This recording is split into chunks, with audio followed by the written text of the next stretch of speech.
AudioJungle.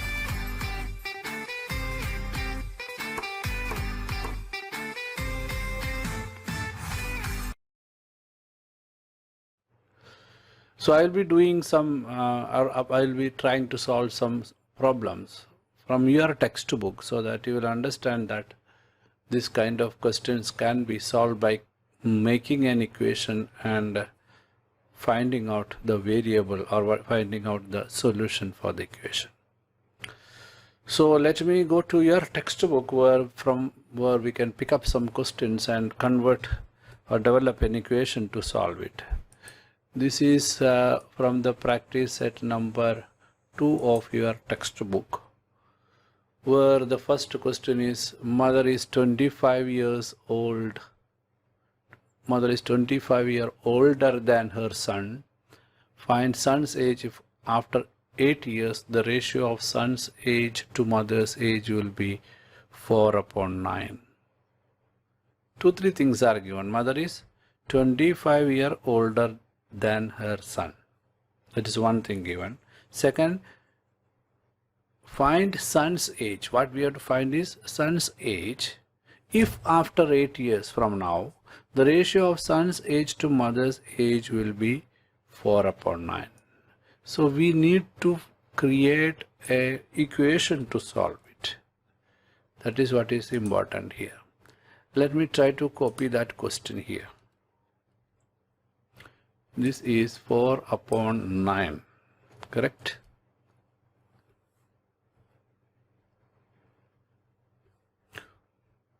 It is given that it is 4/9 after 8 years from now.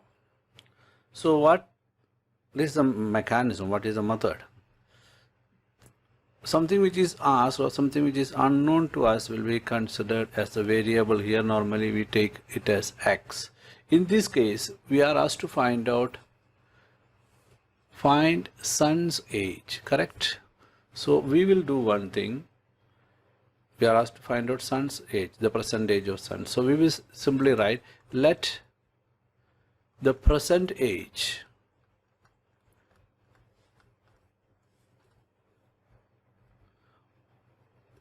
of the son is, son be x years. This is our technique or method.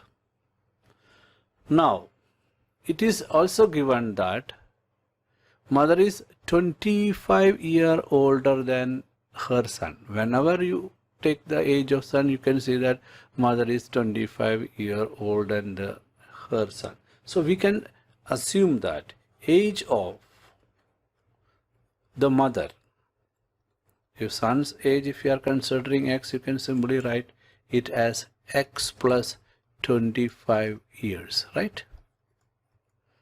I will not be solving, I will be developing the equation and then you know how to solve it. Now the question is, find son's age if after 8 years the ratio of son's age to mother's age will be 4/9. After 8 years, what ratio will be there between their ages is given. So how to write that? So let us consider about son's age after 8 years, correct? So how will we write? We will simply assume after 8 years. After 8 years, what happens? Son's age. That is what we will consider first. What we will write? If present it is x, it will be x plus 8, no doubt about it. Now the same way mother also will become 8 years older, so we will write mother's age. So at present mother's age is this much, so that x plus 25 is present age. We have to add another 8 years, this will be mother's age. And what is given is the ratio will be 4/9 after 8 years. So from this information, if you convert this into ratio in such a way that son's age to mother's age, that is what is given. So if we write son's age upon mother's age. We have to write it as 4 upon 9. So what we will do in the next step, we will write from the given information, or from the given information, what we can say, son's age upon mother's age will be 4 upon 9 after 8 years. So we will write x plus 8, which is son's age after 8 years, x plus 25 plus 8 is 33, x plus 33 will be equal to 4 upon 9. Now we reach to a status where we have got an equation equal to sine ag, and both sides we are having some numbers, and only x is the variable. So we have solved this kind of sums. We can simply equate this by cross multiplying, which you have studied. So what we will do in the next, we can simply say that 9 into x plus 8, this one, will be equal to 4 into x plus 33. So we are having x on both sides, which we normally bring it to one side. For that we should remove 9 from left side. All this exercise we have done. So there are more than one ways. We will simply open the bracket for the time being. 9 into x, 9x, 9 8s are 72. 4x and 4 into 33 is equal to 132. Now we can write that 9x minus 4x is equal to 132 minus 72. I told that I will not solve the sum. It is almost getting solved. 5x is equal to 132 minus 72 is equal to 60. So x is equal to 12. We assumed son's age at present as x, and that is what is asked. So my dear students, when we read the question at the beginning, there was no any clue about son's age. But when we equated whatever is given in the question and converted it into in the equation form, we found that we could solve it easily, right? So this is the benefit of learning to write equation and solve equation by the methods what we studied. Okay, we can consider another example now. I will bring the question over here and will try to explain to you how it can be solved. Here is another question or another situation, again from your textbook. Some tickets of rupees 200 and some tickets of rupees 100 of a drama in a theatre were sold. The number of tickets of rupees 200 sold was 20 more than the number of tickets of rupees 100 sold in that sense. The total amount received by the theatre by sale of tickets was rupees 37,000. Find the number of rupees 100 tickets sold. This is the question. It is interesting. Why? Because it's a very practical situation, and we are supposed to make or derive an equation by which we can solve it. And as I told you at the beginning, what is asked after all? Finally, it is find the number of rupees 100 tickets sold. That is something what is unknown, can be considered as x in this case. So let us begin in that way. Sometimes it won't work. Sometimes, most of the time it works. Find the number of rupees 100 tickets sold. That is what is asked. So I will just simply write over here, let the question, what is this? The number of rupees 100 tickets sold be x, हमारा variable. It is given here that the tickets of rupees 200 sold was 20 more than the number of tickets of rupees 100. So we can write that also. If the number of tickets, 100 rupees tickets sold is 100x, the next line can be number of rupees 200 tickets sold.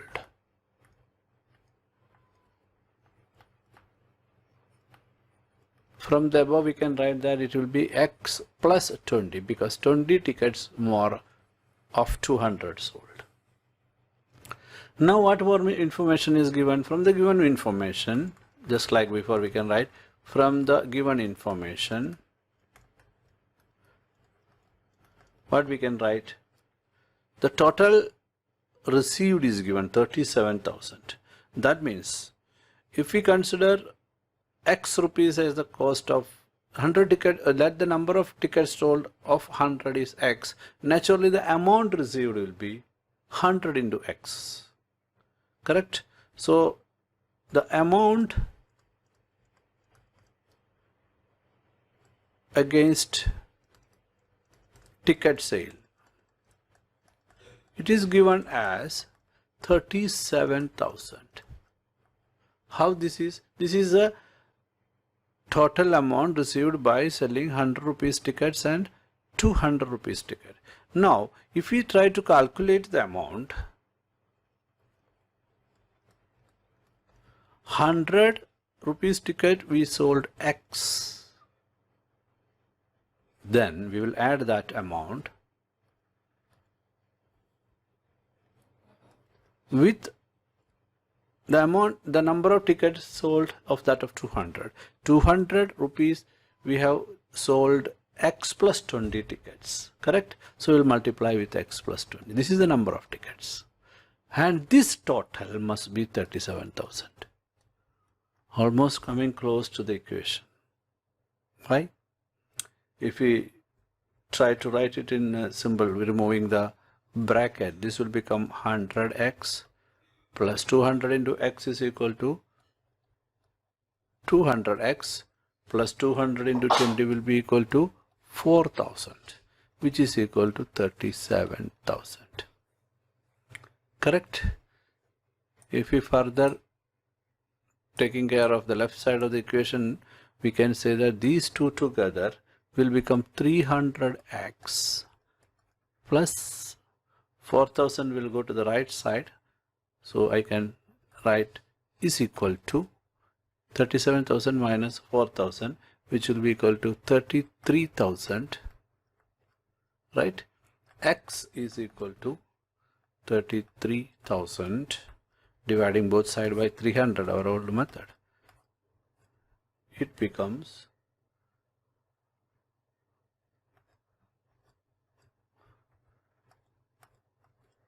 110. X is 110. What is X? That is what is asked. The number of rupees 100 tickets sold be X, and that is what is asked. So we will write below, whenever we get the answer, we should rewrite the answer clearly, that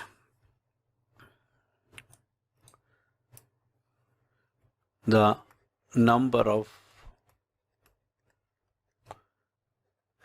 tickets of rupees 100 sold is equal to 110. We know that it is given in the question that 20 more tickets sold. In the case of 200, it will be 130. If that asked, that also you will write. So 110 and 130 are the answer for this question. So my dear students, when we read the question, we cannot simply imagine the answer. We need to create an equation to solve. That's the beauty of this lesson, and that's the beauty of learning equation in one variable. Understood? So if I keep on doing the sums, maybe one more sum I can do for you, but rest of the sums you will be doing, because this is exercise to make you strong and for you to get the enjoyment of getting answer. I don't want you to miss it. So let me try one more for you. Here is another situation. A cricket player scored 180 runs in the first match and 257 runs in the second match. अच्छा cricket player है. Find the number of runs he should score in the third match so that the average of runs in the 3 matches be 230. In one match 180, second match 257. How much he should score to keep his average at 230? It appears to be very straightforward, simple question. You should have an idea about what is the concept of average. Average will be, we will be getting average by dividing the number of occurrence with the total with the number of occurrence, whatever it may be. If it is your mark, you will be having, if you are having 3 exams, you will take the sum of it and divide it with 3. That is 3 occurrence were there. So here there will be 3 occurrence. In fact, third match is the third occurrence, but average is asked. Average is given and you are asked to find out what will be the third occurrence. So there's a kind of equation approach is required. Let us think about how to solve this. What is given is run scored in the first match as 180. Okay, and run scored in the second match as 257. Okay. So we know that, one thing we know that if it is, if we are thinking about 230 be average, 230 into 3 will be the total score. I will make it into an equation. Total runs scored must be equal to the average given, which is whatever it is, into 3. Correct? Average is 230 into 3, that means 690 must be the total. So there is no much unknown quantity and all. So we know that runs already scored. Runs already scored. How much it comes? 180 plus 257. Correct? That is the already scored, which is equal to 337 plus 437. So now 437 plus the third match score must be equal to 690. We can, for the purpose of making equation, we can make it like this. Otherwise also you know how to solve it. 690 minus 437, which is equal to 253. Sometimes the question will be so easy for you. So I am closing this video here because the remaining sums you should do because you should become strong and expert. And I'm once again repeating, making equation and solving that equation with 1 variable. Next year you will be studying equation in 2 variable, and the 10th standard you will be going for more complex sums, and after 10th standard you will be writing a competitive exam for getting into better professions. Everywhere your arithmetic ability will be tested through this kind of questions. So love this kind of questions and practice this kind of questions so that you will find it easy to pass the competitive such exam, maybe for profession, maybe for getting a course, or maybe for checking your numerical ability and arithmetic ability. Everywhere this is useful. So my dear students, love this kind of sums and practice as much as possible. Okay, thank you. Now click on the subscription button below to subscribe the channel, then the bell button to get the notifications of the new videos. Thank you.